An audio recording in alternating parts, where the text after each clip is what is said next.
தமிழுக்கு நிகர் தமிழே, தமிழனுக்கு நிகர் எவரே. 2 அடியில் நம்மால் எதுவும் செய்ய இயலாது என்று எண்ணும் மனிதனிடத்தில் 2 அடி குரலில் எதையும் நம்மால் செய்ய முடியும் என நம்பிக்கையை ஊக்குவித்தது திருக்குறள். வணக்கம் குழந்தைகளே. வணக்கம் பகலவன் ஐயா.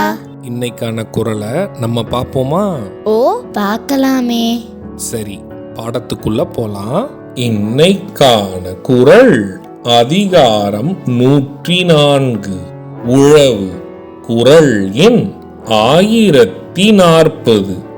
இளமென்று அசையிருப்பாரை காணின் நிலமென்னும் நல்லாள் நகும். ஐயா, நீங்க சொன்ன இந்த குறளோட பொருள் என்ன?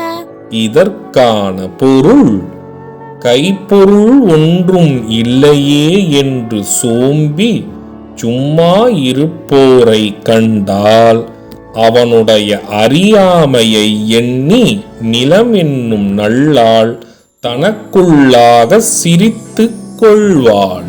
இதுக்கு ஒரு உதாரணம் சொல்லுங்களேன்.